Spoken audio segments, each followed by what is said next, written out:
Vous êtes entré dans les lettres, enfin dans le monde des lettres, hein, attention, c'est pas la même chose que les lettres.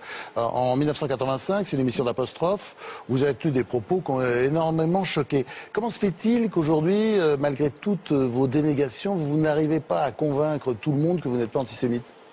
Parce que, vous savez, c'est un boulet, et puis que on le transporte tout. Je ne pense pas que ceux qui ont été accusés de ça, dans l'histoire de la culture, parce que c'est toujours la culture, ont pu s'en détacher.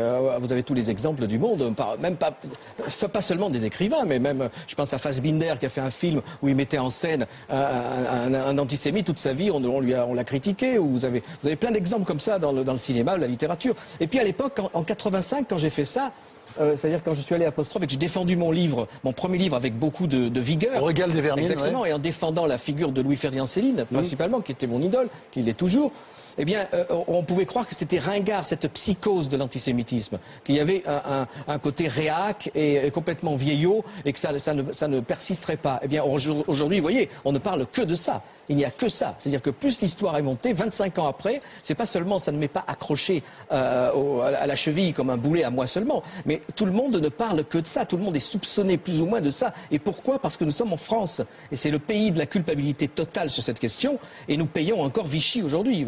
C'est de ça dont j'ai voulu me délivrer. À 25 ans, j'estimais, moi, avec mes origines turco-ritales, ne pas avoir à prendre en charge la culpabilité de vieux connards, de Vichy, de collabos poussiéreux. Ouais. Je n'ai pas, moi, à prendre ça en charge. Que la France se démerde. Ah oui, carrément. Oui, avec ce problème-là. Il l'a dit. Et alors, vous restez toujours très sulfureux parce que vous avez beaucoup soutenu Mahmoud Ahmadinejad, le président iranien, qui est négationniste, antisémite, et surtout, aujourd'hui, qui pend tous ses opposants pour délit d'opinion. Enfin, c'est de la provocation. Non, mais attendez, il a beaucoup pendu ces temps-ci. Oui, je m'en fous. C'est pas mon. Non, mais vous ne soutenez plus. Mais je soutiens simplement ce qu'il fait. Quand il exige d'avoir la bombe atomique, soi-disant, alors qu'il ne veut même pas l'avoir, quand il estime avoir le droit d'avoir son propre projet nucléaire, là, je le soutiens, bien sûr. Ce qui est normal. J'avais écrit un tract en 2007 là-dessus, et pour l'instant, on va voir ce qui se passe. Vous savez, politiquement, je me suis très peu trompé. Vous trouvez sain qu'un type comme ça puisse avoir l'arme nucléaire? Vous avez vu les propos qu'il tient? Mais il y en a bien d'autres. Il y a bien d'autres pays qui ont l'arme nucléaire. Oui, mais... Heureusement qu'on est en direct, sinon ça serait peut-être coupé au montage. Mais Israël a aussi l'arme nucléaire et tout le monde trouve ça très bien. Enfin, vous ne pouvez pas comparer les deux pays. Non, vous pouvez pas comparer les deux pays. Vous ne pouvez pas comparer les deux pays quand même. Non, on ne peut pas mettre sur le même plan. Non, mais sérieusement, on ne peut pas mettre sur le même plan Israël et l'Iran. Il ne faut pas comparer les deux pays parce qu'il y en a un qui vraiment s'est acharné sur un peuple comme celui de Gaza et l'autre pas. Vous avez raison, attendez, l'Iran demande, le président iranien demande la destruction d'Israël. Israël n'a jamais parlé de la destruction de l'Iran. C'est faux. Je l'ai expliqué dans mon tract. Moi, je veux bien revenir là-dessus, mais c'est quand même anecdotique dans tout ce que j'ai fait. Des milliers de pages. J'ai fait un tract qu'on peut trouver d'ailleurs sur Internet gratuitement, parce que c'est ça qui est intéressant, c'est que pendant les 4 ans où j'ai écrit le livre, j'ai quand même pu faire des tracts sur l'actualité, parce que ça m'intéresse beaucoup de faire de l'actualité. Et ces tracts sont gratuits, étaient affichés dans la rue, et j'ai donné comme ça beaucoup de mes textes. Et ensuite, maintenant, évidemment, je reviens à une autre façon de me faire lire, qui est de construire moi-même mes livres et de les vendre sur Internet, en dehors de tout système de distribution et de diffusion classique. Alors, si vous me permettez, là, vous êtes en train de noyer le poisson. Moi, j'ai envie de revenir sur Ahmadinejad.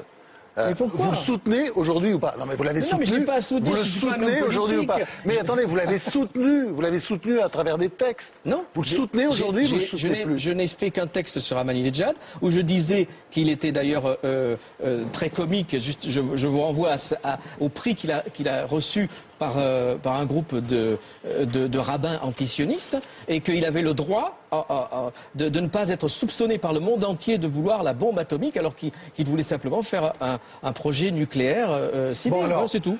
Il est négationniste, il est antisémite, il est militariste. Non plus. Vous ne le soutenez pas. Vous le soutenez pas. Je n'ai pas à soutenir un homme politique. Je ne suis pas un homme politique. Je n'ai ni pouvoir ni aucune vocation à soutenir aucun homme politique de la terre entière. Même ceux dont je partage certaines idées. Là, vous me rassurez quand même un peu, parce que vous aimez défendre l'indéfendable, mais là, quand même, il y a des limites. Oui, c'est vous qui le fixez. Oui, mais enfin, le président iranien... J'ai d'autres soucis et d'autres préoccupations que le président iranien. veux dire, si on veut parler de ça, de Frêche, ce qui m'étonne, c'est qu'aussi bien ceux qui l'attaquent à juste titre, ou même ceux qui le défendent à juste titre aussi, d'une certaine façon, oubliez, enfin moi c'est pas ça, c'est pas tout ce qu'il a dit comme dérapage, comme on appelle ça, des dérapages, soi-disant, avec une terminologie de ski, ce qui est ridicule. C'est un gros con socialiste, raciste, il n'y a aucun problème là-dessus, comme énormément de Français, de beaux Français. Voilà. Mais on oublie un peu qu'il a fait un discours que vous pouvez voir sur Internet, en 2007 à Montpellier, où il prônait un sionisme absolument invraisemblable, en justifiant le mur de séparation, en se foutant de la gueule des Palestiniens, en racontant qu'il était copain avec Sarkozy, qu'il n'était pas du même bord que lui, mais que pour Israël, il était absolument du même bord que lui, et qu'il adorait Israël, etc. Et c'est ça, pour moi, qui m'a choqué énormément. C'est ça qui est choquant en 2007, de penser encore comme ça, avec un tel racisme anti-arabe. Ça, il faut quand même l'imaginer. Et ça revient à dire que finalement, et on tourne tous autour de ça, cette question, et là, on peut être tous d'accord, c'est que le seul sujet qui fait qu'on est soi-disant politiquement incorrect ou pas, c'est Israël. Il faut pas avoir peur de le dire. Il n'y a que ça. Après, le reste, ce n'est pas politiquement incorrect. Joe Starr ou Stéphane Guillon ne sont pas politiquement incorrects parce qu'ils ne parlent pas de ça. Alors, et on est automatiquement dans une justesse. Que d'hypocrisie, ça cache. Tout à fait. Et moi, je préfère un sioniste invétéré qui lui, au moins, défend, est un militant de cette cause et a des arguments pour la défendre, et opposé à des gens comme moi, qui sont des antisionistes viscéraux, si vous voulez, depuis toujours, parce qu'ils sont anticolonialistes, comme je le suis moi. Et là, c'est un vrai débat qui peut être vraiment mené. Mais les autres, ce sont des clowns. Moi, je suis un sioniste, je n'ai aucun problème. D'ailleurs, une fois, vous m'aviez reçu, quand j'avais écrit une chose qui était très belle, j'ai dit je suis sioniste et pro-palestinien, parce que quand on est sioniste, on veut qu'il y ait un État juif sur la terre d'Israël, et donc on veut qu'il y ait un État palestinien à côté, et que les choses s'organisent calmement comme cela. Donc je suis un sioniste, vous pouvez m'appeler sioniste invétéré, et ça serait peut-être même un plaisir d'en débattre. Mais très bien. Mais il y a une chose, c'est pas Israël qui fait débat. Israël est le seul État dont il faut toujours remettre en cause l'existence après tout. Alors que c'est le seul État, ou un des seuls, qui provient d'une décision du droit international, d'une délibération de l'ONU. Mais je ne vais pas revenir là-dessus. Monsieur Nam, vous savez, je veux dire, c'est que on sera d'accord sur un point. Et vous, je pense que le sujet qui est le sujet que seuls ceux qui acceptent de l'aborder peuvent être dans cette espèce de les États, je suis un peu construire d'autres. Non, mais c'est pas une question de destruction d'État. Donc moi, s'il faut construire un État avec les Palestiniens, je suis toujours là. Ça, c'est un autre débat. Détruire l'État d'Israël, c'est un funeste projet. Écoutez ce que je veux dire.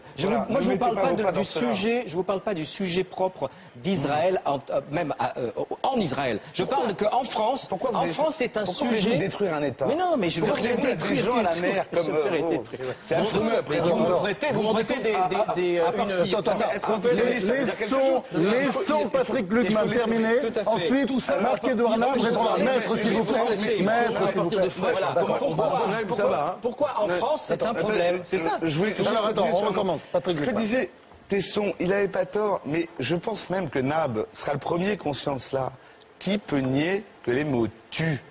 Car c'est ça le problème. Vous parlez d'Israël. Les bombes aussi tuent. À Gaza l'année dernière, ce sont des bombes qui ont massacré le peuple palestinien. Ce ne sont pas des mots. Je ne vais pas vous parler d'Israël. Et ça, c'est un crime. Et ça, c'est un crime que le journalisme français n'a pas fini de payer. Et vous le savez très bien. On va s'entendre, on peut même s'écouter. Vous savez, la dernière fois que les bombes ont tué, c'était pas en Israël, c'était pas au Moyen-Orient, c'était en Afrique, au Rwanda, Radio Liberté. En un mois, en juillet 94, ah oui, là, je vous parle de 2009, là. Hein. Très bien, 800 000 morts sur des mots, parce qu'on a mis dans la tête des gens des saloperies qui tuent, et après on prend des machettes. Qui peut nier que les mots tuent? Pourquoi le racisme n'est pas une opinion comme une autre? Parce que c'est une opinion dangereuse, parce que c'est une opinion qui arme les gens. Et c'est un acquis de la liberté d'expression. Oui, mais vous savez très bien que Frêche sera toujours protégé par son sionisme. Là, vous avez peut-être un peu... excusez-moi. Vous verrez, ça s'écrasera. À tort, d'ailleurs, parce qu'il a tort. Ça complote pas autant que ça en France.